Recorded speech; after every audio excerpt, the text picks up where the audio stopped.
ਬਗਾਨੇ ਖੇਤ ਖਲਿਆਣਾ ਵਿੱਚ ਜੀ ਦੋ ਆਨੇ ਦਾ ਘਾਹ ਖੋਤਣ ਵਾਲੀ ਜੀ ਮਮਤਾ ਦੇ ਕੁੱਖੋਂ ਜਨਮਿਆ। ਜੀ ਢੇਰਾਂ ਰੂੜੀਆਂ ਤੇ ਰੁਲਿਆ, ਜੀ ਛੱਪੜਾਂ 'ਚ ਨਾਤਾ ਤੋਤਾ। ਜੀ ਜ਼ਿਮੀਦਾਰਾਂ ਦਿਓ ਆਈਆਂ ਬਹੀਆਂ ਬਚੀਆਂ ਰੋਟੀਆਂ ਖਾ ਕੇ ਹੋਇਆ ਜਵਾਨ। ਜੀ ਫਗਵਾੜੇ ਦੀ ਬੋਰਡ ਹੇਠ ਲੱਗਦੀ ਮਜ਼ਦੂਰਾਂ ਦੀ ਖੁੱਲ੍ਹੀ ਮੰਡੀ 'ਚ ਜੀ ਬੋਲੀ ਤੇ ਬਹਿ ਕੇ BA ਪਾਸ ਕੀਤਾ ਹੈ। ਜੀ ਰਿਕਸ਼ਾ ਵਾ ਕੇ ਬਣਿਆ ਵਕੀਲ। ਜੀ ਕਿਸ ਕਾਰਨ, ਕਿਸ ਸਦਕਾ? ਡਾਕਟਰ ਬਾਬਾ ਸਾਹਿਬ ਅੰਬੇਡਕਰ ਸਦਕਾ। ਜੀ ਤੇ ਇਹ ਸਾਡੇ ਹਾਲਾਤ ਸੀ।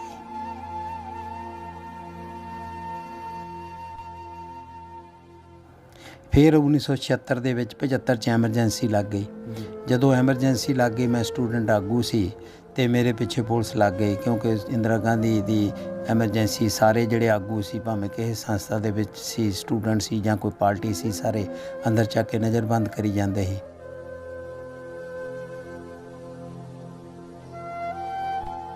ਤੇ ਮੈਂ ਫਿਰ ਜਿਹੜੀ ਆ ਆਪਣੀ ਜਿਹੜੀ ਜੀਵਨੀ ਆ ਇਹ ਪੂਰੀ ਲਿਖੀ ਆ। ਮੇਰਾ ਜੀਵਨ ਸੰਗਰਾਮ ਜਿਹੜਾ ਜਾਤੀ ਤੇ ਜਮਾਤੀ ਯੁੱਧ, ਇੱਥੇ ਜਿਹੜੀ ਲੜਾਈ ਆ ਇਹ ਦੇਸ਼ ਦੇ ਵਿੱਚ, ਉਹ ਅਸਲ ਦੇ ਵਿੱਚ ਇਹ ਦੋਹਰੀ ਲੜਾਈ ਹੈ। ਇੱਕ ਜਾਤ ਦੀ ਵੀ ਲੜਾਈ ਹੈ ਤੇ ਜਮਾਤ ਦੀ ਵੀ ਲੜਾਈ ਹੈ।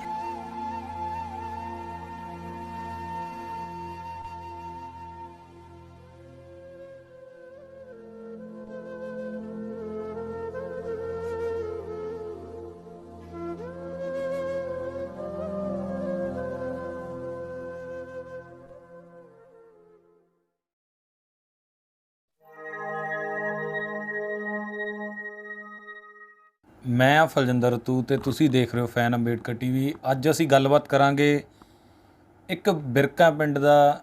ਜੇ ਗੱਲ ਕਰੀਏ ਬਿਰਕਾ ਪਿੰਡ ਦੇ ਵਿੱਚੋਂ ਇੱਕ ਇਹੋ ਜਿਹੇ ਇਨਸਾਨ ਨੇ ਜਨਮ ਲਿਆ ਜਿਹੜਾ ਕਿ ਬਹੁਤ ਹੀ ਗਰੀਬੀ ਰੇਖਾ ਦੇ ਵਿੱਚ ਜੇ ਕਹੀਏ ਜਿਸ ਦਾ ਜਨਮ ਹੋਇਆ। ਔਰ ਅੱਜ ਦੇ ਟਾਈਮ ਦੀ ਅਗਰ ਗੱਲ ਕਰੀਏ, ਅੱਜ ਦੇ ਟਾਈਮ ਦੇ ਵਿੱਚ ਉਹਨਾਂ ਦੇ ਪਰਿਵਾਰ ਦੇ ਵਿੱਚ ਜੇ ਗੱਲ ਕਰੀਏ ਤਾਂ ਤਕਰੀਬਨ ਉਹਨਾਂ ਦੇ ਬੱਚੇ ਜਿਹੜੇ ਆ ਔਰ ਉਹ ਖੁਦ ਸਰਕਾਰੀ ਪੋਸਟਾਂ 'ਤੇ ਪਹੁੰਚੇ। ਔਰ ਕਿਸ ਤਰੀਕੇ ਉਹ ਇਹਨਾਂ ਪੋਸਟਾਂ 'ਤੇ ਪਹੁੰਚੇ ਔਰ ਕਿਸ ਤਰੀਕੇ ਉਹਨਾਂ ਦਾ ਜੀਵਨ ਸੰਘਰਸ਼ ਰਿਹਾ। ਔਰ ਸਭ ਤੋਂ ਵੱਡੀ ਗੱਲ ਇਹ ਕਰੂੰਗਾ ਮੈਂ ਕਿ ਬਹੁਜਨ ਰਾਈਟਰਾਂ ਦੇ ਅਗਰ ਵਿੱਚ ਗੱਲ ਕਰੀਏ, ਬਹੁਜਨ ਰਾਈਟਰਾਂ ਦੀ, ਤੇ ਸਭ ਤੋਂ ਪਹਿਲਾਂ ਅਗਰ ਉਹਨਾਂ ਦਾ ਨਾਮ ਲਈਏ ਤਾਂ ਬਹੁਤ ਹੀ ਅਦਬ ਦੇ ਨਾਲ ਨਾਮ ਲਿਆ ਜਾਂਦਾ ਸ਼੍ਰੀ SL ਵਿਰਦੀ ਜੀ। ਐਡਵੋਕੇਟ ਸਾਹਿਬ SL ਵਿਰਦੀ ਸਾਡੇ ਨਾਲ ਮੌਜੂਦ ਨੇ। ਐਡਵੋਕੇਟ ਸਾਹਿਬ ਬਹੁਤ ਬਹੁਤ ਸਵਾਗਤ ਹੈ ਜੀ ਤੁਹਾਡਾ ਫੈਨ ਅੰਬੇਡਕਰ ਟੀਵੀ ਵਿੱਚ। ਹਾਂਜੀ, ਵੈਲਕਮ ਜੀ। ਹਾਂਜੀ ਸਰ, ਜੇ ਅੱਜ ਗੱਲ ਕਰੀਏ ਤੁਹਾਡੀ ਕਿ ਬਿਰਕਾ ਪਿੰਡ ਦੇ ਵਿੱਚ ਤੁਹਾਡਾ ਜਨਮ ਹੋਇਆ, ਕਿੱਦਾਂ ਦੇ ਹਾਲਾਤ ਸੀਗੇ ਉਸ ਟਾਈਮ ਤੇ ਕਿਸ ਤਰੀਕੇ ਦਾ ਮਾਹੌਲ ਸੀ ਘਰ ਦਾ? ਦੇਖੋ ਰਤੂ ਜੀ, ਮੈਂ ਜਿਹੜਾ ਬਗਾਨੇ ਖੇਤ ਖਲਿਆਣਾ ਵਿੱਚ ਜੀ ਦੋ ਆਨੇ ਦਾ ਘਾਹ ਖੋਤਣ ਵਾਲੀ ਜੀ ਮਮਤਾ ਦੇ ਕੁੱਖੋਂ ਜਨਮਿਆ। ਜੀ ਢੇਰਾਂ ਰੂੜੀਆਂ ਤੇ ਰੁਲਿਆ, ਜੀ ਛੱਪੜਾਂ 'ਚ ਨਾਤਾ ਤੋਤਾ। ਜੀ ਜ਼ਿਮੀਦਾਰਾਂ ਦਿਓ ਆਈਆਂ ਬਹੀਆਂ ਬਚੀਆਂ ਰੋਟੀਆਂ ਖਾ ਕੇ ਹੋਇਆ ਜਵਾਨ। ਜੀ ਫਗਵਾੜੇ ਦੀ ਬੋਰਡ ਹੇਠ ਲੱਗਦੀ ਮਜ਼ਦੂਰਾਂ ਦੀ ਖੁੱਲ੍ਹੀ ਮੰਡੀ 'ਚ ਜੀ ਬੋਲੀ ਤੇ ਬਹਿ ਕੇ BA ਪਾਸ ਕੀਤਾ ਹੈ। ਜੀ ਰਿਕਸ਼ਾ ਵਾ ਕੇ ਬਣਿਆ ਵਕੀਲ। ਜੀ ਕਿਸ ਕਾਰਨ, ਕਿਸ ਸਦਕਾ? ਡਾਕਟਰ ਬਾਬਾ ਸਾਹਿਬ ਅੰਬੇਡਕਰ ਸਦਕਾ। ਜੀ ਤੇ ਇਹ ਸਾਡੇ ਹਾਲਾਤ ਸੀ। ਮੈਂ ਤੁਹਾਨੂੰ ਆਪਣੀ ਕਵਿਤਾ ਦੇ ਵਿੱਚ ਹੀ ਸਾਰੀ ਹਿਸਟਰੀ ਜਿਹੜੀ ਹੈ ਸਾਡੇ ਕੀ ਹੈ, ਸਾਡੇ ਸਮਾਜ ਦਾ ਕੀ ਹੈ, ਉਹ ਦੱਸ ਦਿੱਤਾ ਹੈਗਾ। ਜੀ ਪਰਿਵਾਰ ਦੇ ਵਿੱਚ ਕੌਣ ਕੌਣ ਸੀ ਔਰ ਮੰਮੀ ਡੈਡੀ ਦਾ ਕੀ ਨਾਮ ਸੀ? ਸਾਡੇ ਪਿਤਾ ਜੀ ਗਿਆਨੀ ਬੰਤਾ ਰਾਮ ਜੀ ਜੀ ਤੇ ਮਾਤਾ ਅਮਰੋ।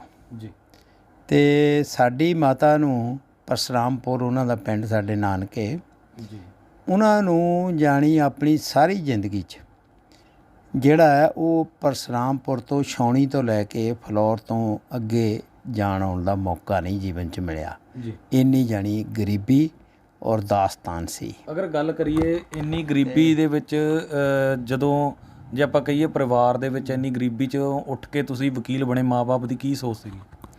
ਮਾਂ-ਬਾਪ ਸਾਡੇ ਪਿਤਾ ਜੀ ਜਿਹੜੇ ਉਹ ਸਿੱਖ ਪ੍ਰੀਚਰ ਸੀਗੇ, ਜੀ ਕੀਰਤਨ ਬਹੁਤ ਵਧੀਆ ਕਰਦੇ ਸੀ, ਉਹਨਾਂ ਦਾ ਬੜਾ ਨਾਂ ਸੀ ਦੁਆਬੇ ਦੇ ਵਿੱਚ। ਜੀ ਤੇ ਉਹ ਤਾਂ ਕਿਉਂਕਿ ਸਾਰੇ ਪਹਿਲਾਂ ਅੰਮ੍ਰਿਤਧਾਰੀ ਸਿੰਘ ਰਹੇ ਹੈਗੇ ਆ ਉਹ, ਤੇ ਉਹ ਸਾਡਾ ਉਹਨਾਂ 'ਚ ਵੀ। ਪਰ ਸਾਡੇ ਪਿੰਡ ਦੇ ਵਿੱਚ ਜਿਹੜਾ ਨਾ ਡਾਕਟਰ ਬਾਬਾ ਸਾਹਿਬ ਅੰਬੇਡਕਰ ਦਾ ਜਿਹੜਾ ਨੀਲਾ ਝੰਡਾ ਆ ਨਾ, ਜੀ ਉਹ ਪਿਛਲੇ 70 ਸਾਲ ਤੋਂ ਚੱਲਦਾ ਆ ਰਿਹਾ ਹੈਗਾ ਅਤੇ ਉਹ ਅੱਜ ਵੀ ਚੱਲ ਰਿਹਾ ਹੈਗਾ ਜੀ। ਉਹਨੂੰ ਉਤਾਰਨ ਲਈ ਜਿਹੜੇ ਮਨੂਵਾਦੀ ਲੋਕ ਸੀਗੇ ਜਾਂ ਜਿਹੜੇ ਬਾਬਾ ਸਾਹਿਬ ਦੇ ਵਿਚਾਰ ਦੇ ਉਲਟ ਲੋਕ ਸੀਗੇ, ਉਹਨਾਂ ਨੇ ਬੜੀਆਂ ਕੋਸ਼ਿਸ਼ਾਂ ਕੀਤੀਆਂ।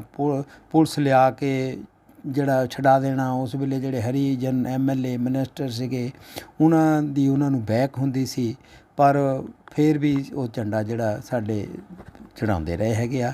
ਆਖਰ ਉਹਨਾਂ ਨੂੰ ਪਿੱਛੇ ਹਟਣਾ ਪਿਆ ਹੈਗਾ। ਅਤੇ ਇਸ ਲਈ ਸਾਡੇ ਪਿੰਡ ਦੇ ਵਿੱਚ ਅੰਬੇਡਕਰ ਦੇ ਨਾਂ ਦਾ ਇੱਕ ਅਜੀਤ ਕੁਮਾਰ ਫੁਲਕਾ ਸੀਗਾ, ਰਿਪਬਲਿਕਨ ਆਗੂ ਸੀਗਾ ਉਹ, ਅਤੇ ਉਹ ਸਾਨੂੰ ਸ਼ਾਮ ਨੂੰ ਬੱਚਿਆਂ ਨੂੰ ਲੈ ਕੇ ਰੋਜ਼ ਪਿੰਡ ਦੇ ਵਿੱਚ ਜਿਹੜਾ ਜਲੂਸ ਕੱਢਦਾ ਸੀ, ਅਤੇ ਉਹ 3 ਨਾਅਰੇ ਲਾਉਂਦਾ ਹੁੰਦਾ ਸੀ। ਪਹਿਲਾ ਨਾਅਰਾ ਉਹ ਲਾਉਂਦਾ ਹੁੰਦਾ ਸੀ ਵੀ ਭਾਰਤੀ ਸੰਵਿਧਾਨ ਨਿਰਮਾਤਾ ਕੌਣ ਥੇ? ਤਾਂ ਅਸੀਂ ਕਹਿੰਦੇ ਸੀ ਬਾਬਾ ਸਾਹਿਬ ਅੰਬੇਡਕਰ। ਫਿਰ ਉਹ ਕਹਿੰਦੇ ਗਾਂਧੀ ਕੀ ਜਾਨ ਬਚਾਣੇ ਵਾਲੇ ਕੌਣ ਥੇ? ਫਿਰ ਅਸੀਂ ਕਹਿੰਦੇ ਬਾਬਾ ਸਾਹਿਬ ਅੰਬੇਡਕਰ। ਫਿਰ ਉਹ ਤੀਜਾ ਨਾਅਰਾ ਲਾਉਂਦੇ ਸੀ ਵੀ ਧਨ ਅਤੇ ਧਰਤੀ ਵੀ ਅਸੀਂ ਵੰਡ ਕੇ ਰਹਾਂਗੇ, ਯਾਨੀ ਸਾਰਿਆਂ ਨੂੰ ਬਰਾਬਰ ਇਹ ਪੈਦਾਵਾਰ ਦੇ ਸਾਧਨ ਮਿਲਣੇ ਚਾਹੀਦੇ ਹੈਗੇ ਆ। ਇਸ ਗੁੜਤੀ ਦੇ ਵਿੱਚੋਂ ਜਿਹੜਾ ਮੈਂ ਉੱਠਿਆ। ਅਤੇ ਜਦੋਂ ਮੈਂ ਤੁਹਾਡਾ ਜਨਮ ਕਿਹੜੀ ਸੰਨ 'ਚ ਹੋਇਆ? ਮੇਰਾ 20 ਫਰਵਰੀ 1954 ਨੂੰ ਮੇਰਾ ਜਨਮ ਹੋਇਆ ਹੈਗਾ। 1954। ਹਾਂਜੀ। ਅਤੇ ਅੱਜ ਦੀ ਜੇ ਗੱਲ ਕਰੀਏ ਕਿੰਨੀ ਉਮਰ ਹੋ ਚੁੱਕੀ ਤੁਹਾਡੀ? ਅਤੇ ਮੈਂ ਇਸ ਵੇਲੇ ਜਿਹੜਾ 67 ਪਲੱਸ ਹੈ, ਯਾਨੀ 68ਵੇਂ ਸਾਲ 'ਚ। ਜੇ ਆਪਾਂ ਇੱਕ ਚੀਜ਼ ਸੋਚਦੇ ਹਾਂ ਕਿ ਤੁਸੀਂ ਉਸ ਪਿੰਡ ਦੇ ਵਿੱਚੋਂ ਜਿਹੜਾ ਤੁਸੀਂ ਕਿਹਾ ਕਿ 70 ਸਾਲ ਤੋਂ ਉੱਤੇ ਹੋ ਗਏ ਜਿਹੜਾ ਹਜੇ ਤੱਕ ਨੀਲਾ ਝੰਡਾ ਝੁਲਦਾ, ਅਤੇ ਪਰਿਵਾਰ ਜੇ ਆਪਾਂ ਪਹਿਲਾਂ ਦੀ ਗੱਲ ਕਰੀਏ ਉਹਨਾਂ ਸਮਿਆਂ ਦੀ, ਅਤੇ ਉਹਨਾਂ ਸਮਿਆਂ ਦੇ ਵਿੱਚ ਜਿੱਦਾਂ ਹੁਣ ਤੁਸੀਂ ਐਡਵੋਕੇਟ ਵੀ ਬਣੇ, ਪਰਿਵਾਰ ਦੇ ਵਿੱਚ ਕੋਈ ਤੁਹਾਨੂੰ ਐਪਰੀਸ਼ੀਏਟ ਕਰਦਾ ਸੀ ਜਾਂ ਘਰ ਦੇ ਵੀ ਕਹਿੰਦੇ ਸੀ ਕਿ ਕੋਈ ਗੱਲ ਨਹੀਂ ਪੁੱਤ ਕਿ ਚੱਲ ਕੰਮ ਨੂੰ ਲੱਗ ਜਾ, ਕਿਤੇ ਬਹੁਤ ਪੜ੍ਹ ਲਿਆ ਜਾਂ ਕਿਤੇ ਕੁਛ ਇੱਦਾਂ? ਘਰ ਦੇ ਸਾਡੇ ਜਿਹੜੇ ਆ ਵੀ ਉਹ ਬਹੁਤ ਗਰੀਬ ਸੀਗੇ ਜੀ, ਅਤੇ ਇਸ ਕਰਕੇ ਉਹ ਪੜ੍ਹਾਉਣ ਦੇ ਮੈਨੂੰ ਸਮਰੱਥ ਨਹੀਂ ਸੀਗੇ। ਜੀ। ਅਤੇ ਮੈਂ ਕਿਉਂਕਿ 8ਵੀਂ ਦੇ ਵਿੱਚ ਪੜ੍ਹਦੇ ਨਾ ਭੀਮ ਡਰਾਮਾ ਲਿਖਿਆ, ਅੱਛਾ ਜੀ। ਅਤੇ ਉਹ ਅਸੀਂ ਡਰਾਮਾ ਜਿਹੜਾ ਸਾਰੇ ਪੰਜਾਬ ਦੇ ਵਿੱਚ ਖੇਡਦੇ ਸੀ, ਬਹੁਤ ਉਦੋਂ ਮਸ਼ਹੂਰ ਹੋਇਆ। ਮੈਂ ਡਾਕਟਰ ਅੰਬੇਡਕਰ ਬਣਦਾ ਸੀ। ਇਹ ਜਿਹੜੇ ਆਪਣੇ ਗੀਤਕਾਰ ਅੰਮ੍ਰਿਤਾ ਵਿਰਕ ਆ, ਉਹਨਾਂ ਦੇ ਪਾਪਾ ਜੀ ਜਵਾਹਰ ਲਾਲ ਅਤੇ ਉਹਨਾਂ ਦੇ ਤਾਇਆ ਜੀ ਗਾਂਧੀ ਬਣਦੇ ਹੁੰਦੇ ਸੀ। ਅਤੇ ਇਸ ਤਰ੍ਹਾਂ ਅਸੀਂ ਇਹ ਜਿਹੜਾ 8ਵੀਂ ਤੋਂ ਜਦੋਂ ਸਾਨੂੰ ਚੇਤਨਾ ਬਾਬਾ ਸਾਹਿਬ ਦੀ ਲੱਗ ਗਈ, ਤਾਂ ਫਿਰ ਮੈਂ ਕਾਲਜ 'ਚ ਗਿਆ ਹੈਗਾ। ਕਾਲਜ 'ਚ ਮੈਨੂੰ ਸਟੂਡੈਂਟ ਆਗੂ ਬਣਾ ਦਿੱਤਾ ਹੈ, ਅਤੇ ਆਗੂ ਦੇ ਤੌਰ 'ਤੇ ਅਸੀਂ ਫਿਰ ਇਹ ਜਿਹੜਾ ਇਹ ਸਾਡੇ ਪਿੰਡ ਵਿੱਦਿਆ ਮੰਤਰੀ ਉਸ ਵੇਲੇ ਸਰਦਾਰ ਗੁਰਮੇਲ ਸਿੰਘ ਸੀਗੇ, ਉਹਨਾਂ ਨੇ ਝੰਡਾ ਚਲਾਉਣ ਆਉਣਾ ਸੀ 26 ਜਨਵਰੀ ਨੂੰ, ਪਰ ਅਸੀਂ ਉਹਨਾਂ ਨੂੰ ਘੇਰ ਲਿਆ, ਉਹਨਾਂ ਨੂੰ ਅੰਦਰ ਨਹੀਂ ਜਾਣ ਦਿੱਤਾ। ਸਕੂਲ ਦੇ ਘਿਰਾਓ ਕੀਤਾ ਉਹਨਾਂ ਦਾ, ਬਈ ਪਹਿਲਾਂ ਸਾਡੇ ਜਿਹੜੇ ਆ ਵਜ਼ੀਫੇ ਆ ਉਹ 1950 ਤੋਂ 6 ਰੁਪਏ ਚਲੇ ਆ ਰਹੇ ਆ, ਅਤੇ 9ਵੀਂ 'ਚ ਮਿਲਦੇ ਹੈਗੇ ਆ। ਅਤੇ ਪਰ ਹੁਣ 25 ਸਾਲ ਬਾਅਦ ਮਹਿੰਗਾਈ ਕਿੰਨੀ ਹੋ ਗਈ ਹੈਗੀ ਆ, ਇਹ ਵਧਣੇ ਚਾਹੀਦੇ, ਘੱਟੋ ਘੱਟ 30 ਰੁਪਏ ਮਹੀਨਾ ਹੋਣ। ਹਾਂਜੀ, ਤੁਸੀਂ ਸੰਘਰਸ਼ ਸ਼ੁਰੂ ਕਰ? ਹਾਂਜੀ, ਹਾਂਜੀ। ਅਤੇ ਦੂਜਾ ਜਿਹੜਾ ਬਈ ਸਾਡੇ ਜਿਹੜੇ ਸਾਡੇ ਵੀ ਹੈਗੇ ਮਹਾਨ ਮਹਾਂਪੁਰਸ਼ ਗੁਰੂ ਰਵਿਦਾਸ ਜੀ, ਭਗਵਾਨ ਵਾਲਮੀਕ ਜੀ, ਡਾਕਟਰ ਅੰਬੇਡਕਰ, ਉਹਨਾਂ ਦਾ ਵੀ ਜਿਹੜਾ ਸਿਲੇਬਸਾਂ ਦੇ ਵਿੱਚ ਪੜ੍ਹਾਇਆ ਜਾਣਾ ਚਾਹੀਦਾ ਹੈਗਾ। ਅਤੇ ਉਹ ਸਾਡਾ ਘਿਰਾਓ ਦਾ ਬੜਾ, ਪ੍ਰੈਸ ਨੇ, ਮੀਡੀਆ ਨੇ ਬੜਾ ਉਸ ਵੇਲੇ ਸਾਨੂੰ ਚੱਕਿਆ, ਅਤੇ ਉਹ ਫਿਰ ਕੈਬਨਿਟ ਨੂੰ ਇਹ ਕੰਮ ਕਰਨਾ ਪਿਆ, ਔਰ ਉਹਨੇ 6ਵੀਂ ਤੋਂ ਵਜ਼ੀਫੇ ਚਾਲੂ ਕਰ ਦਿੱਤੇ 30 ਰੁਪਏ, ਅਤੇ ਸਾਡੀਆਂ ਮਹਾਂਪੁਰਸ਼ਾਂ ਨੂੰ ਪੜ੍ਹਾਉਣਾ ਸ਼ੁਰੂ ਕਰ ਦਿੱਤਾ। ਜੀ। ਔਰ 8ਵੀਂ ਤੋਂ ਬਾਅਦ ਦਾ ਜੋ ਤੁਹਾਡਾ ਜੀਵਨ ਸੀਗਾ ਉਹ ਕਿਸ ਤਰੀਕੇ ਸੀਗਾ? 8ਵੀਂ ਤੱਕ ਤਾਂ ਤੁਸੀਂ ਦੱਸ ਦਿੱਤਾ ਕਿ ਸਕੂਲ ਦੇ ਵਿੱਚ ਤੁਸੀਂ ਸੰਘਰਸ਼ ਸ਼ੁਰੂ ਕਰ ਦਿੱਤਾ। ਜਿਹੜਾ ਕਾਲਜ ਲਾਈਫ ਕਿੱਦਾਂ ਤੁਹਾਡੀ ਨਿਕਲੀ? ਕਾਲਜ ਲਾਈਫ ਸ਼ੁਰੂਆਤ ਕਿੱਦਾਂ? ਨਹੀਂ, ਕਾਲਜ ਦੇ ਵਿੱਚ ਜ਼ਿਆਦਾ ਅਸੀਂ ਗਏ ਹੈਗੇ ਹਾਂ, ਅਤੇ ਪਹਿਲੇ ਸਾਲ ਹੀ ਅਸੀਂ ਜਿਹੜਾ ਹੈਗਾ ਇਹ ਕੰਮ ਸ਼ੁਰੂ ਕਰ ਲਿਆ। ਫਿਰ ਗੁਰੂ ਰਵਿਦਾਸ ਜੀ ਦੀ ਅਸੀਂ ਜਯੰਤੀ ਮਨਾਉਣੀ ਸ਼ੁਰੂ ਕੀਤੀ, ਬਾਬਾ ਸਾਹਿਬ ਦੀ ਜਯੰਤੀ ਮਨਾਉਣੀ ਸ਼ੁਰੂ ਕੀਤੀ। ਜਿਹੜੇ ਅਪਰ ਕਾਸਟ ਸਟੂਡੈਂਟ ਸੀ ਉਹ ਬੜਾ ਵਿਰੋਧ ਕਰਦੇ ਸੀਗੇ, ਝਗੜੇ ਵੀ ਹੋਏ ਹੈਗੇ ਆ, ਪਰ ਅਸੀਂ ਅੱਗੇ ਨਿਕਲੇ ਹੈਗੇ ਆ। ਜੀ। ਅਤੇ ਫਿਰ 1976 ਦੇ ਵਿੱਚ 75 'ਚ ਐਮਰਜੈਂਸੀ ਲੱਗ ਗਈ। ਜਦੋਂ ਐਮਰਜੈਂਸੀ ਲੱਗ ਗਈ, ਮੈਂ ਸਟੂਡੈਂਟ ਆਗੂ ਸੀ, ਅਤੇ ਮੇਰੇ ਪਿੱਛੇ ਪੁਲਿਸ ਲੱਗ ਗਈ, ਕਿਉਂਕਿ ਇੰਦਰਾ ਗਾਂਧੀ ਦੀ ਐਮਰਜੈਂਸੀ, ਸਾਰੇ ਜਿਹੜੇ ਆਗੂ ਸੀ, ਭਾਵੇਂ ਕਿਸੇ ਸੰਸਥਾ ਦੇ ਵਿੱਚ ਸੀ, ਸਟੂਡੈਂਟ ਸੀ ਜਾਂ ਕੋਈ ਪਾਰਟੀ ਸੀ, ਸਾਰੇ ਅੰਦਰ ਚੱਕ ਕੇ ਨਜ਼ਰਬੰਦ ਕਰੀ ਜਾਂਦੇ ਸੀ। ਅਤੇ ਸਾਨੂੰ ਉਹਨੇ ਫਿਰ 76 ਦੇ ਵਿੱਚ ਸਾਨੂੰ 11 ਦਲਿਤ ਪੈਂਤਨਾਂ ਨੂੰ ਜਿਹੜਾ ਆ ਉਹ ਉਹਨਾਂ ਨੇ ਫੜ ਕੇ ਅੰਦਰ ਦੇ ਦਿੱਤਾ। ਅਤੇ ਉਹਦੀ ਵੀ ਕਹਾਣੀ ਬੜੀ ਹੈਗੀ ਆ, ਕਿਉਂਕਿ ਜਦ ਅਸੀਂ ਅਜੇ ਥਾਣੇ 'ਚ ਹੀ ਸੀ, ਅਤੇ ਇੱਕ ਜਿਹੜੇ ਪਿੰਡ ਦੇ ਉੱਚ ਜਾਤੀ ਲੋਕ ਸੀਗੇ ਸਾਡੇ, ਉਹ ਇੱਕ ਹਰੀਜਨ MLA ਨੂੰ ਲੈ ਕੇ ਆਏ, ਉਹ ਮੰਤਰੀ ਸੀ। ਉਹਨੂੰ ਕਿਹਾ ਬਈ ਇਹ ਤੈਨੂੰ ਡਾਕਟਰ ਅੰਬੇਡਕਰ ਚੌਂਕ ਵਿੱਚ ਜਲਸਾ ਨਹੀਂ ਕਰਨ ਦਿੰਦੇ, ਕਾਂਗਰਸੀ ਆਗੂ ਨੂੰ, ਬਈ ਇਹ ਜਿਹੜੇ ਅੰਬੇਡਕਰ ਵਾਲੇ ਆ, ਜੈ ਭੀਮ ਵਾਲੇ ਆ, ਵੀ ਇਹ ਤੈਨੂੰ ਜਲਸਾ ਨਹੀਂ ਕਰਨ ਦਿੰਦੇ, ਵੀ ਹੁਣ ਮੌਕਾ ਆ ਵੀ ਤੂੰ ਇਹਨਾਂ ਨੂੰ ਨਜ਼ਰਬੰਦ ਕਰਾ ਦੇ। ਹੈ।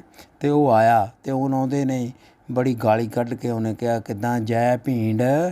ਮੈਂ ਫਿਰ ਉਹਨੂੰ ਬੜਾ ਜੋਸ਼ ਦੇ ਵਿੱਚ ਜਵਾਬ ਦਿੱਤਾ ਅੰਦਰੋਂ ਹੀ ਜੇਲ੍ਹ ਦੇ ਉਹ ਖਿੜਕੀ ਨਜ਼ਰ ਉਹ ਜਿਹੜੀ ਹੁੰਦੀ ਆ ਹਵਾਲਾਤ। ਤੇ ਉਹ ਫਿਰ ਉਹ ਜਦ ਤੇ SHO ਉੱਪਰੋਂ ਆ ਗਿਆ, ਉਹਦੀ ਰਿਹਾਇਸ਼ ਉੱਪਰ ਸੀ, ਉਹ ਥੱਲੇ ਆਇਆ, ਆ ਕੇ ਦੇਖਿਆ ਵੀ ਕੀ ਹੋਣ ਡਿਆ। ਤੇ ਉਹਨੂੰ ਆ ਕੇ ਉਹਨੂੰ ਚਲੋ ਸਲੂਟ ਮਾਰਿਆ, ਮੰਤਰੀ ਸੀ ਉਹ। ਤੇ ਉਹਨੂੰ ਕਹਿੰਦਾ ਆ ਕੇ SHO ਨੂੰ ਕਹਿੰਦਾ ਵੀ ਕੀ ਕੀਤਾ ਤੂੰ ਹੈਂ ਇਹਨਾਂ ਮੁੰਡਿਆਂ ਦਾ। ਕਹਿੰਦਾ ਨਿੱਕੇ ਨਿੱਕੇ ਨਿਆਣੇ ਆ, ਇਹ ਨਵਾਲ ਗਿਆ, ਇਹ ਤਾਂ ਸਾਰੇ ਇਹਨਾਂ 'ਚ ਤਾਂ ਕੋਈ ਵੱਡਾ ਨਹੀਂ ਹੈ, ਜੇ ਇਹਨਾਂ ਦੀ ਦਾੜੀ ਮੁੱਛ ਨਹੀਂ ਆਈ ਹੈਗੀ ਬਈ 11 12 13 ਸਾਲ ਦੇ ਹੀ ਇਹ ਨਿਆਣੇ।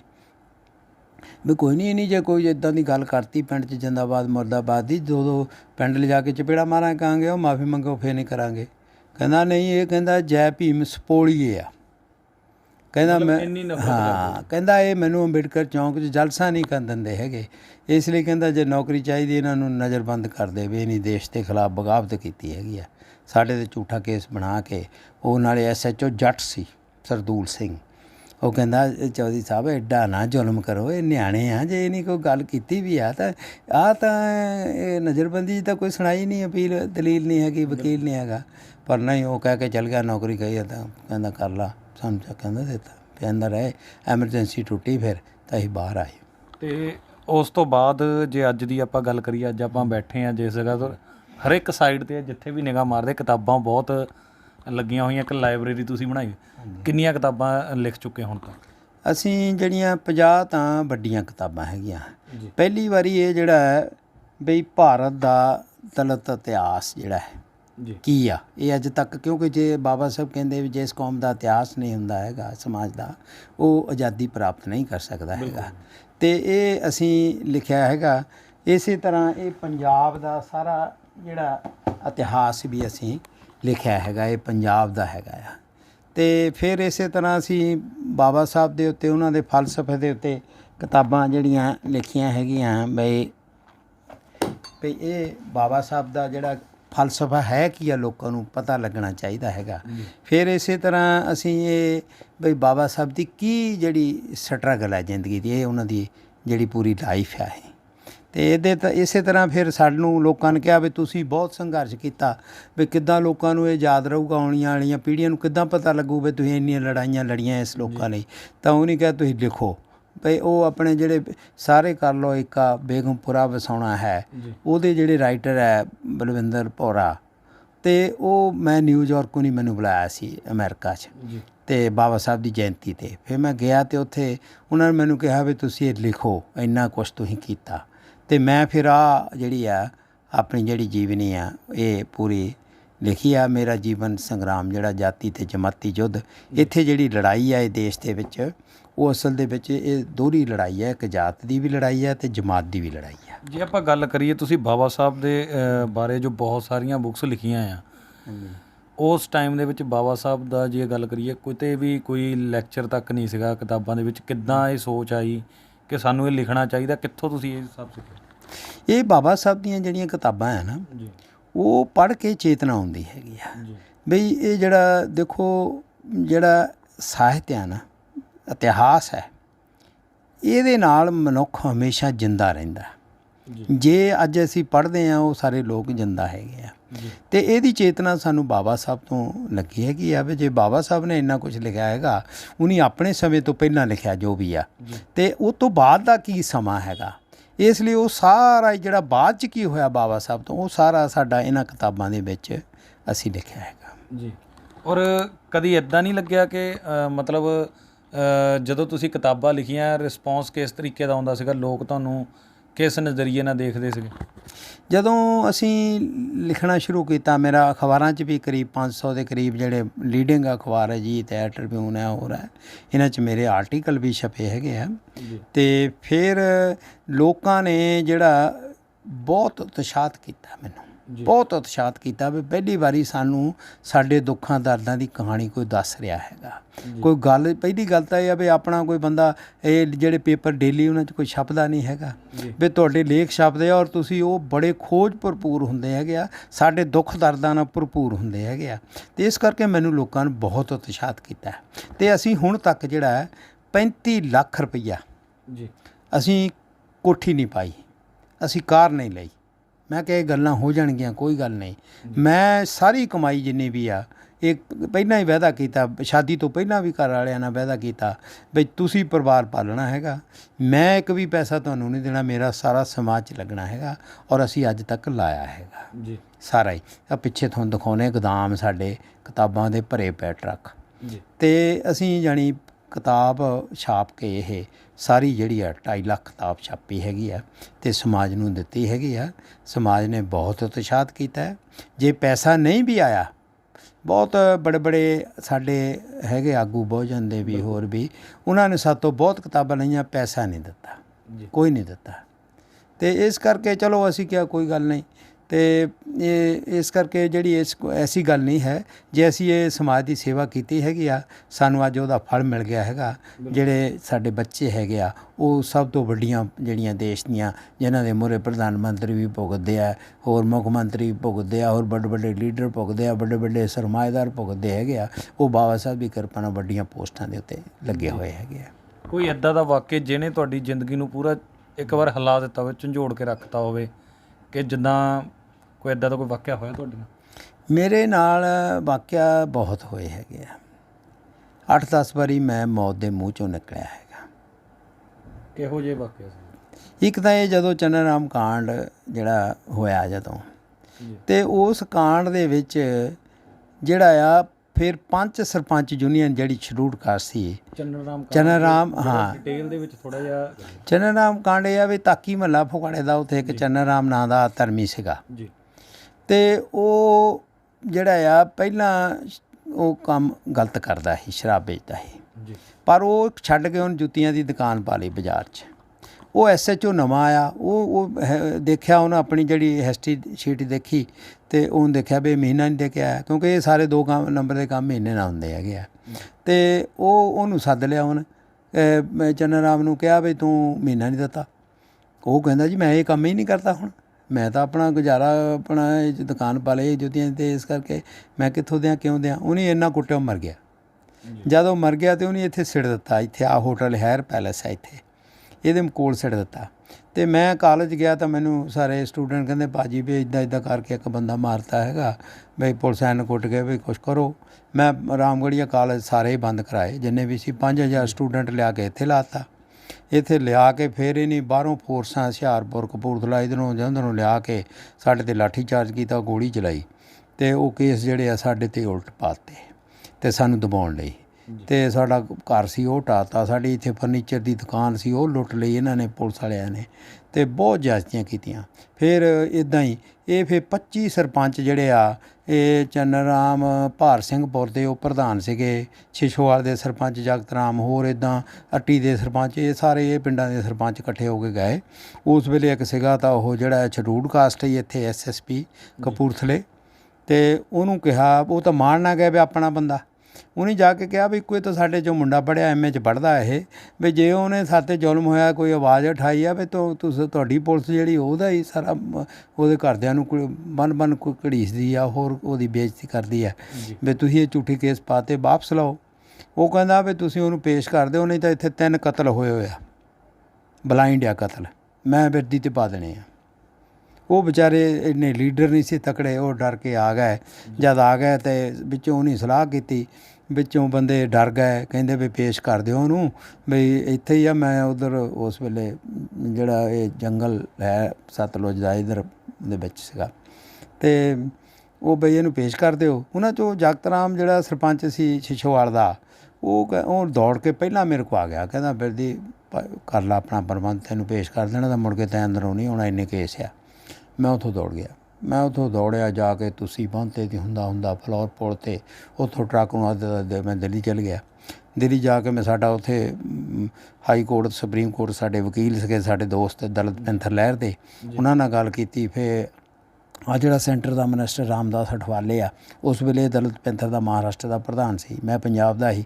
ਅਤੇ ਫਿਰ ਮਹਾਰਾਜ ਜੀ ਦੇਸਾਈ ਪ੍ਰਧਾਨ ਮੰਤਰੀ ਸੀਗੇ, ਫਿਰ ਉਹਨਾਂ ਨਾਲ ਗੱਲ ਹੋਈ ਸਾਰੀ, ਤਾਂ ਉਹਨਾਂ ਨੇ ਜਦ ਕੀਤਾ ਅਤੇ ਉਸ ਵੇਲੇ ਮੁੱਖ ਮੰਤਰੀ ਪ੍ਰਕਾਸ਼ ਸਿੰਘ ਬਾਦਲ ਜੀ ਸੀਗੇ, ਅਤੇ ਇਹਨਾਂ ਨੂੰ ਕੀਤਾ ਤਾਂ ਇਹਨੇ ਫਿਰ ਸਾਨੂੰ ਜਿਹੜਾ ਆ ਕਿਹਾ ਬਈ ਉੱਥੇ ਬਈ ਝੂਠੇ ਕੇਸ ਆ, ਸਾਰੇ ਵਾਪਸ ਲੈ ਲਏ। ਅਸੀਂ 13 ਦੇ 13 ਹੀ ਆ, ਇਹਦੇ ਵਿੱਚ ਜਿਹੜੀ ਉਹ ਚਿੱਠੀ ਜਿਹੜੀ ਆ ਸਾਡੀ ਲੱਗੀ ਹੋਈ ਹੈਗੀ ਆ ਪ੍ਰਧਾਨ ਮੰਤਰੀ ਦੀ, ਅਤੇ ਉਹ ਸਾਰੇ ਫਿਰ ਇਸ ਤਰ੍ਹਾਂ ਕਰਕੇ ਬਈ ਉਹ ਕੇਸ ਵਾਪਸ ਹੋ ਗਏ। ਫਿਰ ਮੈਂ ਜਿਹੜਾ ਆ ਅਤੇ ਇੱਥੋਂ ਮੈਨੂੰ ਫਿਰ ਇੱਥੇ DSP ਮਲਕ ਸੀਗਾ ਜੀ ਅਤੇ ਉਸ ਵੇਲੇ ਉਹ ਤੋਂ ਪਹਿਲਾਂ ਜਿਹੜਾ ਪਹਿਲਾਂ ਸੀਗਾ SSP ਉਹ ਭੱਟੀ ਸੀ, DR ਭੱਟੀ। ਉਹ ਸਾਨੂੰ ਬਹੁਤ ਕੋਆਪਰੇਟ ਕਰਦਾ ਸੀ ਅਤੇ ਉਹਨੇ ਵੀ ਫਿਰ ਮੈਨੂੰ ਕਹਿਣ ਲੱਗੇ ਤੁਸੀਂ ਇੰਨੀ ਦੁਨੀਆ ਤੁਹਾਡੇ ਮਗਰ ਅਸੀਂ ਤਾਂ ਅੱਜ ਤੱਕ ਦੇਖੀ ਨਹੀਂ। ਮੈਨੂੰ DSP ਕਹਿੰਦਾ ਵੀ ਤੁਸੀਂ ਇਲੈਕਸ਼ਨ ਲੜੋ ਤਾਂ ਤੁਸੀਂ MLA ਬਣ ਕੇ ਕਰੋ। ਮੈਂ ਕਿਹਾ ਨਹੀਂ, MLA ਕੋਈ ਹੱਲ ਨਹੀਂ ਸਾਡੀ ਸਮੱਸਿਆਵਾਂ ਦਾ, ਅਤੇ ਇਸ ਕਰਕੇ ਨਹੀਂ ਮੈਂ ਅਜੇ ਪੜ੍ਹਨਾ। ਮੈਂ ਫਿਰ ਜਿਹੜਾ ਦਿੱਲੀ ਪੜ੍ਹਨ ਚੱਲ ਗਿਆ। ਫਿਰ ਲਾ ਉੱਥੇ ਵੀ ਬੜੇ ਅੰਦੋਲਨ ਕਰਨੇ ਪਏ, ਬਹੁਤ ਅੰਦੋਲਨ ਕਰਨੇ ਪਏ। ਦਿੱਲੀ ਜਦੋਂ ਪੜ੍ਹਨ ਗਏ ਤੁਸੀਂ, ਦਿੱਲੀ ਫਿਰ ਜਿਹੜਾ ਉੱਥੇ ਖਰਚਾ ਹੁੰਦਾ ਸੀ ਤੁਹਾਡਾ ਰਹਿਣ ਦਾ ਜਾਂ ਕਾਲਜ ਦਾ, ਉਹ ਕੌਣ ਕਰਦਾ? ਇਹ ਬੜੀ ਦਰਦਨਾਕ ਕਹਾਣੀ ਆ ਵੈਸੇ।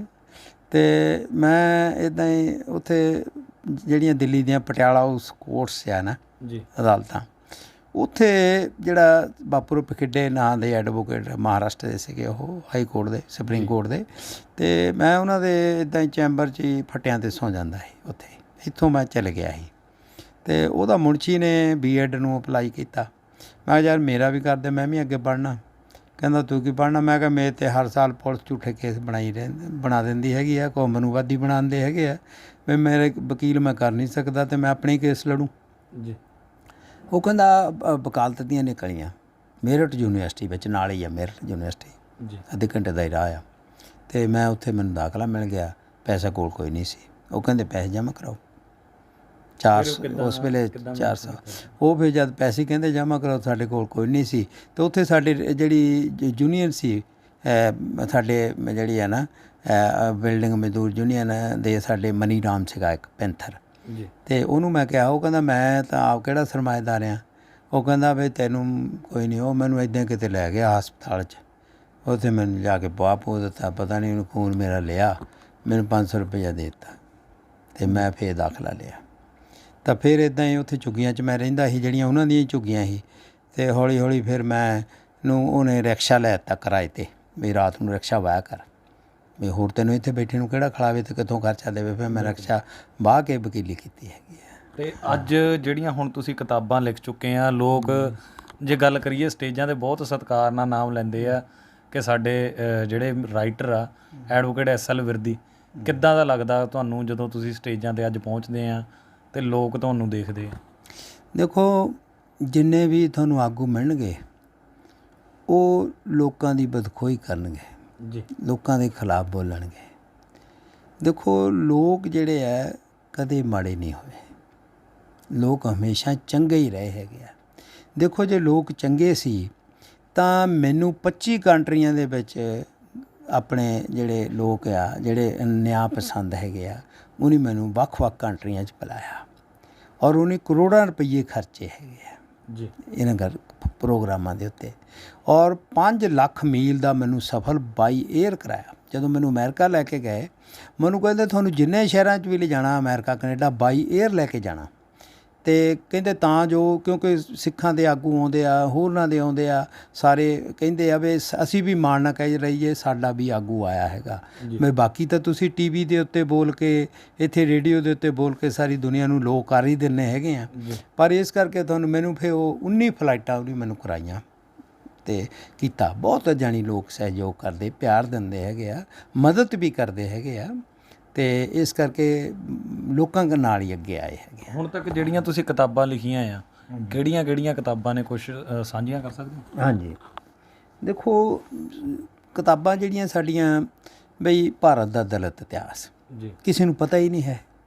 ਜਿੱਦਾਂ ਹੁਣ ਸਾਰੇ ਬਾਕੀ ਜਿਹੜੇ ਯੋਧੇ ਆ ਜਾਂ ਮਹਾਨ ਆਦਮੀ, ਉਹਨਾਂ ਦਾ ਗੁਣਗਾਨ ਕੀਤਾ ਜਾਂਦਾ, ਬਿਲਕੁਲ, ਪਰ ਜਿਹੜੇ ਆ ਬਈ ਉਹਨਾਂ ਜਿਹੜੇ ਸਾਡਾ ਲੋਕਾਂ ਦਾ ਕੀ ਇਤਿਹਾਸ ਹੈ ਕਿਸੇ ਨੂੰ ਪਤਾ ਨਹੀਂ। ਅਤੇ ਅਸੀਂ ਇਹ ਜਿਹੜਾ ਭਾਰਤ ਦਾ ਦਲਿਤ ਇਤਿਹਾਸ ਇਹ ਲਿਖਿਆ ਹੈਗਾ। ਇਹਦੇ ਵਿੱਚ ਸਾਰਾ ਹੀ ਆ, ਇਹ ਪੰਜਾਬ ਦਾ ਸਾਰਾ ਵੀ ਪੰਜਾਬ ਦੇ ਲੋਕਾਂ ਨੇ ਕੀ ਕੀਤਾ ਇਹਦੇ 'ਚ ਹੈਗਾ, ਇਹ ਬਾਬਾ ਸਾਹਿਬ ਨੇ ਕੀ ਇਨਕਲਾਬ ਕੀਤਾ ਹੈਗਾ ਉਹਦੇ ਬਾਰੇ 'ਚ ਹੈਗਾ, ਇਹ ਜਿਹੜੇ ਪੰਜਾਬ ਦੇ ਵਿੱਚ ਜਿਹੜੇ ਲੋਕਾਂ ਨੇ ਮਿਸ਼ਨ ਦਾ ਕੰਮ ਕੀਤਾ ਜੀ, ਬਾਬਾ ਸਾਹਿਬ ਦਾ, ਗੁਰੂ ਰਵਿਦਾਸ ਜੀ ਦਾ, ਭਗਵਾਨ ਵਾਲਮੀਕ ਜੀ ਦਾ, ਉਹਨਾਂ ਬਾਰੇ ਵੀ ਇਹ ਕਿਤਾਬ ਉਹਦੇ ਵਿੱਚ ਇਹ ਸਾਰਾ ਦਲਿਤ ਯੋਧੇ ਅਸੀਂ ਇਹਦਾ ਨਾਂ ਰੱਖਿਆ। ਇਹਦੇ ਵਿੱਚ ਪੰਜਾਬ ਦੇ ਜਿਹੜੇ ਜਿਹਨੇ ਆਪਣੀਆਂ ਬਹੁਤ ਆਪਣਾ ਘਰ-ਬਾਰ ਲਾ ਕੇ ਕੀਤੀਆਂ ਕੁਰਬਾਨੀਆਂ, ਜਿਨ੍ਹਾਂ ਨੂੰ ਲੋਕ ਆਮ ਜਾਣਦੇ ਨਹੀਂ ਹੈਗੇ, ਪਰ ਅਸੀਂ ਇਹਦੇ ਵਿੱਚ ਉਹ ਇਤਿਹਾਸ 'ਚ ਲਿਆਂਦੇ ਹੈਗੇ ਆ। ਅਤੇ ਇਹ ਜਿਹੜੀ ਕਿਤਾਬ ਹੈ ਅਤੇ ਇਹ ਕਾਸਟ ਇਜ਼ਮੇਟ the wonder of the world ਜਿਹੜੀ ਹੈ, ਇਹ ਅਸਲ 'ਚ ਮੈਂ UN ਨੂੰ ਮੈਮੋਰੈਂਡਮ ਦਿੱਤਾ। 2004 ਦੇ ਵਿੱਚ ਵਰਲਡ ਕਾਨਫਰੰਸ ਹੋਈ ਸੀ ਰੇਸਿਜ਼ਮ ਦੇ ਉੱਤੇ, ਜਾਤ ਪਾਤ ਦੇ ਉੱਤੇ, ਅਤੇ ਉਹਦੇ ਵਿੱਚ ਮੈਨੂੰ ਇੱਥੋਂ ਸੰਤ ਰਾਮਾਨੰਦ ਜੀ ਜਿਹੜੇ ਸ਼ਹੀਦ ਹੋਏ ਹੈਗੇ ਆ, ਡੇਰਾ ਸੱਚਖੰਡ, ਸੱਚਖੰਡ ਬੱਲਾ, ਉਹਨਾਂ ਨੇ ਇਹ ਕਿਤਾਬ ਛਪਾਈ ਸੀ ਜੀ। ਅਤੇ ਇਹ ਮੈਮੋਰੈਂਡਮ ਆ, ਇਹਨੂੰ ਉਹਨੇ ਛਪਾਇਆ। ਫਿਰ ਉਹਨੇ ਮੈਨੂੰ ਵੀਜ਼ਾ ਨਹੀਂ ਇੱਥੋਂ ਮਿਲਿਆ, ਪਤਾ ਲੱਗ ਗਿਆ ਇਹ ਭਾਜਪਾ ਸੀ ਉਸ ਵੇਲੇ, ਵਾਜਪਾਈ ਪ੍ਰਧਾਨ ਮੰਤਰੀ ਸੀ, ਉਹਨਾਂ ਨੂੰ ਪਤਾ ਲੱਗ ਗਿਆ ਵੀ ਸਾਡੀ ਮਿੱਟੀ ਪਲੀਤ ਬਾਹਰ ਕਰ ਦੇਣੀ ਸਾਰੀ, ਅਤੇ ਉਹਨੇ ਮੈਨੂੰ ਵੀਜ਼ਾ ਨਹੀਂ ਦਿੱਤਾ। ਅਤੇ ਫਿਰ ਇਹ ਕਿਤਾਬ ਜਿਹੜੀ ਬਾਹਰ ਸੰਤ ਰਾਮਾਨੰਦ ਜੀ ਨੇ ਭਿਜਵਾਈ ਲੰਡਨ, ਹੋਰ ਜਗ੍ਹਾ ਲਵਾਈ। ਫਿਰ ਉੱਥੇ ਗਏ ਡਰਬਨ 'ਚ, ਇਹ ਸਾਰੀ 300 ਉੱਥੇ ਦੇਸ਼ਾਂ ਦੇ ਨੁਮਾਇੰਦੇ ਆਏ ਸੀ, ਉਹਨਾਂ ਨੂੰ ਇਹ ਦਿੱਤੀ ਗਈ। ਇਹਦੇ ਵਿੱਚ ਮੈਂ 1 ਲੱਖ ਜਿਹੜੀਆਂ ਘਟਨਾਵਾਂ ਦਾ ਜ਼ਿਕਰ ਕੀਤਾ, ਬਈ ਤੁਸੀਂ ਘੋੜੇ 'ਤੇ ਚੜ੍ਹ ਕੇ ਕਿਵੇਂ ਵਿਆਹੁਣ ਚੱਲੇ ਆ, ਤਾਂ ਮਾਰ ਦਿੱਤੇ, ਤੁਸੀਂ ਮੁੱਛਾਂ ਕਾਹਤੇ ਰੱਖ ਲਈਆਂ ਹੈਗੀਆਂ, ਤਾਂ ਮਾਰ ਦਿੱਤੇ, ਤੁਸੀਂ ਜਿਹੜਾ ਬਾਜਾ ਕਿਉਂ ਵਜਾਇਆ ਹੈਗਾ, ਤਾਂ ਮਾਰਤੇ, ਤੁਸੀਂ TV ਕਿਉਂ ਲਿਆ ਕੇ ਲਾਇਆ ਹੈਗਾ, ਤਾਂ ਮਾਰਤੇ। ਇਹ ਸਾਰਾ ਜਿਹੜਾ ਇਹਦੇ ਵਿੱਚ 1 ਲੱਖ ਜਿਹੜਾ ਜਿਹੜੇ ਇੱਦਾਂ ਜਾਤ ਪਾਤ ਕਰਕੇ ਮਾਰੇ ਹੈਗੇ, ਉਹਨਾਂ ਦਾ ਇਹਦੇ ਵਿੱਚ ਸਾਰਾ ਕਿਤਾਬ ਦੇ ਜ਼ਿਕਰ ਹੈਗਾ ਆ। ਅਤੇ ਇਸ ਤਰ੍ਹਾਂ ਇਹ ਗੱਲ ਸਾਰੀ ਲੋਕਾਂ ਦੀ ਜਿਹੜੀ ਹੈਗੀ ਆ ਦੁੱਖ ਦਰਦ ਅਸੀਂ ਅੱਗੇ ਲਿਆਉਣ ਦੇ ਵਿੱਚ ਕੀਤਾ ਹੈਗਾ। ਜਿੱਦਾਂ ਬਾਬਾ ਸਾਹਿਬ ਨਾਲ ਸੰਬੰਧਿਤ ਬਹੁਤ ਸਾਰੇ ਜੋ ਕਿਤਾਬਾਂ ਲਿਖ ਚੁੱਕੇ, ਬਾਬਾ ਸਾਹਿਬ ਕਿਹੋ ਜਿਹਾ ਰਾਜ ਚਾਹੁੰਦੇ ਸੀਗੇ? ਅੱਜ 70 ਸਾਲ ਤੋਂ ਜ਼ਿਆਦਾ ਹੋ ਗਏ ਆ ਦੇਸ਼ ਆਜ਼ਾਦ ਹੋਏ ਨੂੰ, ਬਾਬਾ ਸਾਹਿਬ ਕਿਹੋ ਜਿਹੀ ਆਜ਼ਾਦੀ ਚਾਹੁੰਦੇ ਸੀ? ਬਾਬਾ ਸਾਹਿਬ ਜਿਸ ਵੇਲੇ ਆਜ਼ਾਦੀ ਦੀ ਲੜਾਈ ਚੱਲ ਰਹੀ ਸੀ ਜੀ, ਅਤੇ ਇਹ 1932 ਦੀ ਗੱਲ ਹੈ, ਅਤੇ ਡਾਕਟਰ ਅੰਬੇਡਕਰ ਨੂੰ ਜਿਹੜਾ ਇੱਕ ਵਾਰੀ ਪੱਤਰਕਾਰਾਂ ਨੇ ਕਿਹਾ ਬਈ ਬਾਬਾ ਸਾਹਿਬ, ਬਈ ਗਾਂਧੀ ਜੀ ਦੇਸ਼ ਦੀ ਆਜ਼ਾਦੀ ਦੀ ਲੜਾਈ ਲੜ ਰਹੇ ਆ, ਬਈ ਸਾਰੀਆਂ ਪਾਰਟੀਆਂ, ਸਾਰੇ ਆਗੂ ਉਹਨਾਂ ਨਾਲ ਮਿਲ ਗਏ ਆ, ਉਸ ਵੇਲੇ ਕਮਿਊਨਿਸਟ ਵੀ ਉੱਧਰ ਹੀ ਮਿਲ ਗਏ, ਬਈ ਤੁਸੀਂ ਵੀ ਉਹਨਾਂ ਦੇ ਨਾਲ ਹੀ ਲੜੋ ਤਾਂ ਜਲਦੀ ਹੋ ਜਾਊਗਾ। ਤਾਂ ਡਾਕਟਰ ਅੰਬੇਡਕਰ ਕਹਿੰਦੇ ਵੀ ਜਿਹੜੇ ਗਾਂਧੀ ਜੀ ਆ ਉਹ ਡੋਮੀਨੀਅਨ ਸਟੇਟ ਦੀ ਲੜਾਈ ਲੜ ਰਹੇ, ਬਈ ਸਾਨੂੰ ਸਿਰਫ ਰਾਜ ਦੇ ਦਿਓ ਅਤੇ ਬਾਕੀ ਠੀਕ ਆ, ਤੁਸੀਂ ਚਲੇ ਜਾਓ। ਬਈ ਲੋਕਾਂ ਦੇ ਜੀਵਨ 'ਚ ਕੋਈ ਫਰਕ ਆਵੇ ਨਾ ਆਵੇ, ਲੋਕਾਂ ਨੂੰ ਜਿਹੜੇ ਰੁਜ਼ਗਾਰ ਦੇ ਸਾਧਨ ਮਿਲਣ ਨਾ ਮਿਲਣ, ਇਹ ਗੱਲਾਂ ਨਾਲ ਉਹਨਾਂ ਨੂੰ ਕੋਈ ਵਾਸਤਾ ਨਹੀਂ ਹੈਗਾ, ਪਰ ਮੈਂ ਸੰਪੂਰਨ ਆਜ਼ਾਦੀ ਚਾਹੁੰਦਾ ਹੈਗਾ।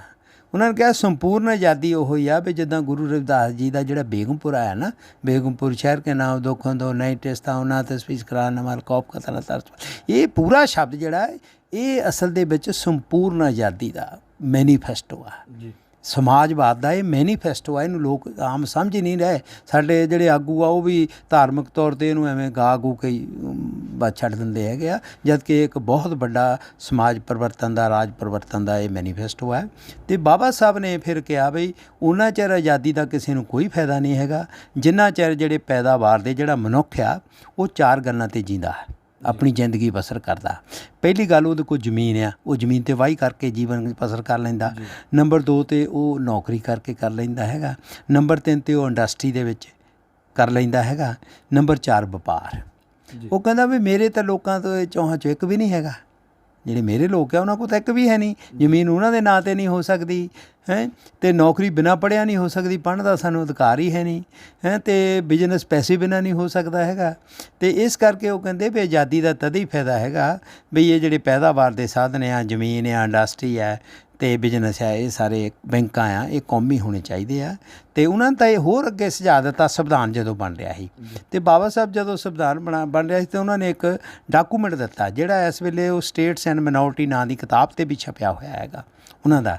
ਉਹਦੇ ਵਿੱਚ ਉਹਨਾਂ ਨੇ ਬਾਬਾ ਸਾਹਿਬ ਕਿਹਾ ਸੀ ਬਈ ਤੁਸੀਂ ਜਵਾਹਰ ਲਾਲ ਜੀ ਨੂੰ, ਗਾਂਧੀ ਜੀ ਨੂੰ, ਬਈ ਤੁਸੀਂ ਤੁਹਾਡਾ ਜਿਹੜਾ ਲਾਹੌਰ 'ਚ ਸੰਮੇਲਨ ਹੋਇਆ ਸੀਗਾ ਅਤੇ ਉਸ ਲਾਹੌਰ 1929 ਨੂੰ ਹੋਇਆ, ਬਈ ਉਸ ਸੰਮੇਲਨ ਦੇ ਵਿੱਚ ਤੁਸੀਂ ਵਾਅਦਾ ਕੀਤਾ ਸੀ ਵੀ ਦੇਸ਼ ਵਾਸੀਓ ਤੁਸੀਂ ਸਾਨੂੰ ਸਹਿਯੋਗ ਦਿਓ, ਅਸੀਂ ਦੇਸ਼ ਆਜ਼ਾਦ ਕਰਾਂਗੇ ਅਤੇ ਆਜ਼ਾਦ ਦੇਸ਼ ਭਾਰਤ ਦੇ ਵਿੱਚ ਨਾ ਕੋਈ ਜਾਤ ਪਾਤ ਹੋਊਗੀ, ਨਾ ਕੋਈ ਅਮੀਰ ਗਰੀਬ ਹੋਊਗਾ, ਨਾ ਕੋਈ ਛੂਆਛਾਤ ਹੋਏਗੀ, ਨਾ ਕਿਸੇ ਤਰ੍ਹਾਂ ਦਾ ਹੋਰ ਕੋਈ ਵਿਤਕਰਾ ਹੋਏਗਾ। ਵੀ ਹੁਣ ਲੋਕਾਂ ਨੇ ਤਾਂ ਤੁਹਾਨੂੰ ਸਹਿਯੋਗ ਹੀ ਨਹੀਂ ਦਿੱਤਾ। ਭਗਤ ਸਿੰਘ, ਰਾਜਗੁਰੂ, ਸੁਖਦੇਵ ਹੁਣੀ ਆਪਣੀਆਂ ਸ਼ਹੀਦੀਆਂ ਵੀ ਦਿੱਤੀਆਂ ਹੈਗੀਆਂ।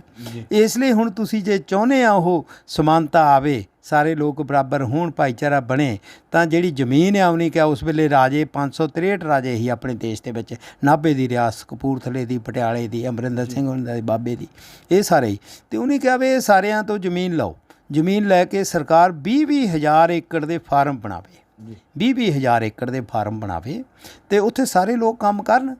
ਮਸ਼ੀਨਰੀ ਨਵੀਂ ਨਾ ਜਿਹੜੀ ਉਹ ਆਧੁਨਿਕ ਮਸ਼ੀਨਰੀ ਨਾਲ ਖੇਤੀ ਕਰਾਓ, ਅਤੇ ਉੱਥੇ ਜਦ ਲੋਕਾਂ ਨੂੰ ਇੱਕੋ ਜਿਹੀ ਤਨਖਾਹ ਦਿਓ, ਅਤੇ ਜਦ ਘਰਾਂ 'ਚ ਲੋਕਾਂ ਦੇ 2-2 ਤਨਖਾਹਾਂ ਹੋਣਗੀਆਂ ਤਾਂ ਉਹਨਾਂ ਨੂੰ ਲੋੜ ਹੀ ਨਹੀਂ ਵਜ਼ੀਫਿਆਂ ਦੀ, ਕਿਸੇ ਰਿਜ਼ਰਵੇਸ਼ਨਾਂ ਦੀ, ਕਿਸੇ ਗੱਲ ਦੀ ਲੋੜ ਹੀ ਨਹੀਂ। ਤਾਂ ਫਿਰ ਉਹਨੇ ਕਿਹਾ ਬਈ ਜਿਹੜਾ ਪੈਸਾ ਬੈਂਕਾਂ 'ਚ ਪਿਆ ਹੈਗਾ, ਬੈਂਕਾਂ ਰਾਜਿਆਂ ਦੀਆਂ ਸੀ ਉਦੋਂ, ਬਈ ਇਹ ਵੀ ਕੌਮੀ ਕਰੋ, ਇਹ ਵੀ ਆਪਣੇ ਹੱਥ ਲਓ ਸਰਕਾਰ ਦੇ, ਅਤੇ ਬੈਂਕਾਂ ਕੌਮੀ ਕਰਕੇ ਉਹਦਾ ਜਿਹੜਾ ਪੈਸਾ ਹੈਗਾ ਆ, ਉਹ ਪੈਸੇ ਦੇ ਨਾਲ ਤੁਸੀਂ ਜਿਹੜਾ ਆ 50 ਪਿੰਡਾਂ ਨੂੰ ਇੱਕ ਸੈਂਟਰ ਮੰਨੋ, ਬਈ ਮੇਰਾ ਜਿਹੜਾ ਦੇਸ਼ ਆ ਪਿੰਡਾਂ 'ਚ ਵਸਦਾ, ਅਤੇ ਪਿੰਡਾਂ 'ਚ ਲੋਕਾਂ ਨੂੰ ਜਿਹੜਾ ਕੰਮ ਆ ਉਹ ਹਾੜੀ ਸੋਣੀ ਮਿਲਦਾ। 10 ਮਹੀਨੇ ਉਹ ਵਿਹਲੇ ਰਹਿੰਦੇ ਆ, ਵਿਹਲੇ ਰਹਿਣ ਕਰਕੇ ਉਹ ਗੁਰਬਤ 'ਚ ਆ, ਗਰੀਬੀ 'ਚ ਆ। ਬਈ ਜੇ ਉੱਥੇ ਇੱਕ ਮਿੱਲ ਲਾ ਦਿੱਤੀ 50 ਪਿੰਡਾਂ ਦੇ ਦਰਮਿਆਨ 'ਚ ਇਸ ਪੈਸੇ ਨਾਲ, ਤਾਂ ਉੱਥੇ 20-25 ਹਜ਼ਾਰ ਬੰਦਿਆਂ ਨੂੰ ਕੰਮ ਮਿਲੂਗਾ। ਜਾਂ ਕੰਮ ਮਿਲੂਗਾ, ਉਹਨਾਂ ਦੇ ਘਰੀ ਤਨਖਾਹ ਆਉਣਗੀਆਂ, ਤਾਂ ਉਹਨਾਂ ਦਾ ਜੀਵਨ ਆਪੇ ਹੀ ਖੁਸ਼ਹਾਲ ਹੋਊਗਾ। ਅਤੇ ਇਸ ਕਰਕੇ ਬਾਬਾ ਸਾਹਿਬ ਜਿਹੜੇ ਆ, ਫਿਰ ਉਹਨਾਂ ਦਾ ਇਹ ਸੀ ਵੀ ਸਾਡਾ ਦੇਸ਼ ਪਛੜਿਆ ਹੋਇਆ ਹੈਗਾ ਸਿਹਤ ਤੌਰ 'ਤੇ ਵੀ, ਸਾਰੇ ਸਿਹਤ ਦਾ ਬੀਮਾ ਕਰੇ ਸਰਕਾਰ, ਸਾਰਿਆਂ ਦਾ ਮੈਡੀਕਲ ਫ੍ਰੀ ਕਰੇ, ਸਾਰਿਆਂ ਦਾ ਇਲਾਜ ਸਾਰਾ ਕਰੇ, ਅਤੇ ਬੇਰੁਜ਼ਗਾਰ ਜਿਹੜੇ ਲੋਕ ਆ ਉਹਨਾਂ ਨੂੰ ਘੱਟੋ ਘੱਟ ਭੱਤਾ ਦੇਵੇ, ਜਿਹੜਾ 3000 ਰੁਪਈਆ ਉਸ ਵੇਲੇ ਬਹੁਤ ਸੀ, ਅਤੇ ਜਿਹੜਾ ਉਹਨਾਂ ਨੂੰ ਮਿਲਣਾ ਚਾਹੀਦਾ ਹੈਗਾ ਆ। ਅਤੇ ਇੱਦਾਂ ਦੀਆਂ ਬਜ਼ੁਰਗਾਂ ਨੂੰ ਜਿਹੜਾ ਉਹ ਓਲਡ ਹੋਮ ਬਣਨੇ ਚਾਹੀਦੇ ਹੈਗੇ ਜਿੱਥੇ ਉਹਨਾਂ ਦੀ ਪਰਵਰਿਸ਼ ਹੋਵੇ ਜੀ। ਅਤੇ ਇਹ ਸੰਪੂਰਨ ਆਜ਼ਾਦੀ ਸੀ ਬਾਬਾ ਸਾਹਿਬ ਦੀ। ਅਤੇ ਅੱਜ ਦੀ ਆਜ਼ਾਦੀ ਦੀ ਅਗਰ ਗੱਲ ਕਰੀਏ ਤਾਂ ਕਿਹੋ ਜਿਹੀ ਲੱਗਦੀ ਹੈ? ਨਹੀਂ ਦੇਖੋ, ਅੱਜ ਤਾਂ ਆਜ਼ਾਦੀ ਦੇ ਨਾਂ 'ਤੇ ਇੱਕ ਮਜ਼ਾਕ ਕੀਤਾ ਜਾ ਰਿਹਾ ਲੋਕਾਂ ਨੂੰ। ਦੇਖੋ ਅੱਜ ਤਾਂ ਸਮਾਂ ਇੱਦਾਂ ਦਾ ਆ, ਤੁਸੀਂ ਬੋਲ ਨਹੀਂ ਸਕਦੇ ਜੋ ਤੁਹਾਡੀ ਮਨ ਦੇ ਵਿੱਚ ਹੈਗਾ ਹੈ, ਤੁਸੀਂ ਕੋਈ ਗੱਲ ਨਹੀਂ ਕਹਿ ਸਕਦੇ ਹੈਗੇ, ਤੁਸੀਂ ਲਿਖ ਨਹੀਂ ਸਕਦੇ ਹੈਗੇ। ਇਹ ਤਾਂ ਮੌਜੂਦਾ ਜਿਹੜੀ ਸਰਕਾਰ ਆ ਉਹਨੇ ਤਾਂ ਸਾਰਾ ਕੁਛ ਬੰਦ ਕੀਤਾ ਹੋਇਆ ਹੈਗਾ। ਸੰਵਿਧਾਨ 'ਤੇ ਕੋਈ ਪਹਿਰਾ ਨਹੀਂ ਦਿੱਤਾ ਜਾ ਰਿਹਾ, ਸੰਵਿਧਾਨ ਨੂੰ ਪਰੇ ਰੱਖ ਦਿੱਤਾ ਹੈਗਾ। ਸਾਰੀਆਂ ਗੱਲਾਂ ਮਨ ਮਰਜ਼ੀ ਨਾਲ ਹੋ ਰਹੀਆਂ। ਆ ਜੇ ਪਰਸੋਂ ਪਾਰਲੀਮੈਂਟ ਦੇ ਵਿੱਚ ਬਿੱਲ ਉੱਦਾਂ ਹੀ ਪਾਸ ਕਰਤੇ, ਕੋਈ ਬਹਿਸ ਨਹੀਂ ਕਰਾਈ। ਪਹਿਲਾਂ ਬਿੱਲ ਮਜ਼ਦੂਰਾਂ ਦੇ ਪਾਸ ਕਰਕੇ ਨਹੀਂ, ਜਿਹੜੇ ਮਜ਼ਦੂਰ ਬਾਬਾ ਸਾਹਿਬ ਨੇ ਆਜ਼ਾਦ ਕੀਤੇ ਸੀ, ਜਿਹੜੇ ਅਧਿਕਾਰ ਬਾਬਾ ਸਾਹਿਬ ਨੇ ਇਹ 8 ਘੰਟੇ ਦੀ ਜਿਹੜੀ ਡਿਊਟੀ ਅਤੇ ਹੋਰ ਉਹਨਾਂ ਨੂੰ ਬੈਨੀਫਿਟ ਜਿਹੜੇ ਆ, ਫੰਡ ਵਗੈਰਾ, ਉਹਨਾਂ ਦਾ ਮੈਡੀਕਲ, ਉਹਨਾਂ ਲਈ ਮੈਟਰਨਿਟੀ ਲੀਵ ਵਗੈਰਾ, ਹੋਰ ਸਾਰਾ, ਅਤੇ ਇਹਨੇ ਮਜ਼ਦੂਰਾਂ ਦੇ ਸਾਰੇ ਜਿਹੜੇ ਕਾਨੂੰਨ ਬਾਬਾ ਸਾਹਿਬ ਨੇ ਬਣਾਏ ਸੀ ਉਹ ਖ਼ਤਮ ਕਰਕੇ ਆ ਜਿਹੜੇ ਹੁਣ ਲਿਆਂਦੇ ਹੈਗੇ ਆ, ਉਹਦੇ 'ਚ ਮਜ਼ਦੂਰ ਗੁਲਾਮ ਹੋ ਗਏ ਹੈਗੇ ਆ, ਔਰ ਉਹਨਾਂ ਨੂੰ 12-12 ਘੰਟੇ ਕੰਮ ਕਰਨਾ ਪੈਣਾ ਹੈਗਾ। ਅਤੇ ਇਸ ਕਰਕੇ ਇਹ ਸੰਵਿਧਾਨ ਜਿਹੜਾ ਹੈਗਾ ਆਜ਼ਾਦੀ, ਹੁਣ ਤਾਂ ਆਜ਼ਾਦੀ ਕੋਈ ਗੱਲ ਹੀ ਨਹੀਂ ਹੈ, ਤੁਸੀਂ ਗੱਲ ਕਹਿ ਹੀ ਨਹੀਂ ਸਕਦੇ ਹੈਗੇ ਕੋਈ ਵੀ, ਕਿਉਂਕਿ ਕਹਿਣਗੇ ਤਾਂ ਉਹਨੇ ਤੁਹਾਡੇ 'ਤੇ ਦੇਸ਼ ਧਰੋਹ ਦਾ ਮੁਕੱਦਮਾ ਕਰਕੇ ਉਹਨਾਂ ਨੇ ਤੁਹਾਨੂੰ ਅੰਦਰ ਕਰ ਦੇਣਾ ਹੈਗਾ।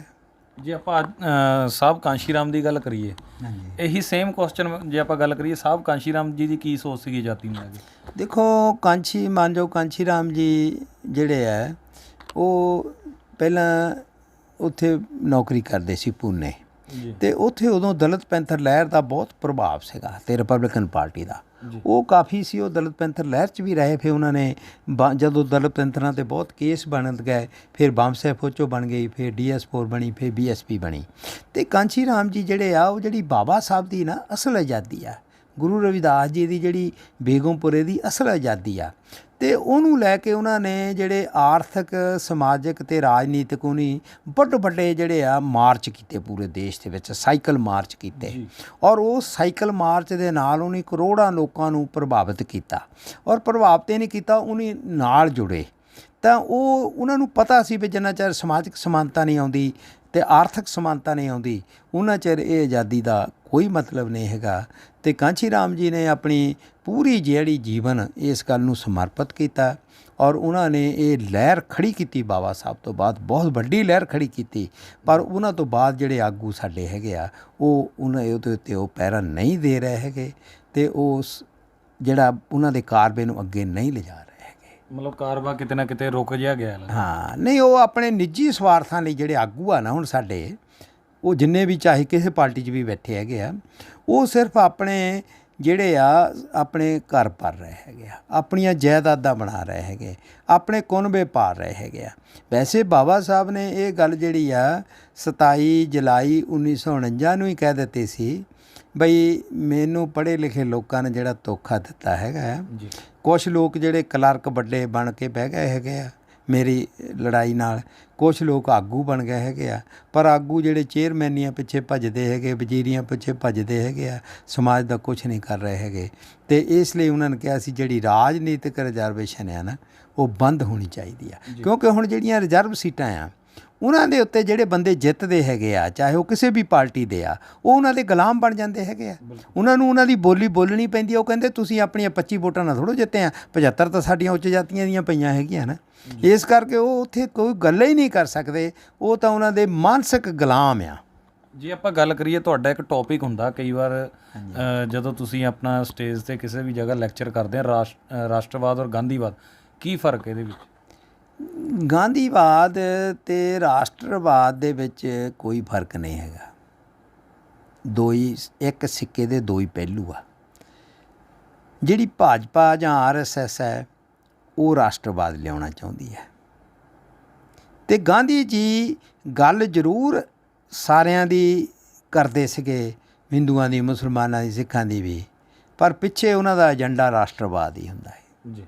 हाँ, क्योंकि वो गल बड़े जोर ਨਾਲ ਕਹਿੰਦੇ ਸੀ ਵੀ ਮੁਝੇ ਹਿੰਦੂ ਹੋਣੇ में ਫਖਰ ਹੈ। ਜਦ ਤੁਸੀਂ ਇੱਕ ਫਿਰਕੇ 'ਚ ਆ ਜਾਓਗੇ, ਚਾਹੇ ਮੈਂ ਹੋਵਾਂ ਚਾਹੇ ਕੋਈ ਹੋਰ ਹੋਵੇ, ਜਦ ਤੁਸੀਂ ਇੱਕ ਫਿਰਕੇ ਦੀ ਗੱਲ ਕਰੋਗੇ ਤਾਂ ਫਿਰ ਤੁਸੀਂ ਸੈਕੂਲਰ ਕਿੱਥੋਂ ਰਹਿ ਜਾਂਦੇ ਹੈਗੇ ਆ, ਤੁਸੀਂ ਸਰਬੱਤ ਦੇ ਕਿਵੇਂ ਹੋ ਸਕਦੇ ਹੈਗੇ ਆ। ਬਾਬਾ ਸਾਹਿਬ ਨੇ ਸਾਰੇ ਮਨੁੱਖਤਾ ਦੀ ਗੱਲ ਕੀਤੀ ਹੈਗੀ।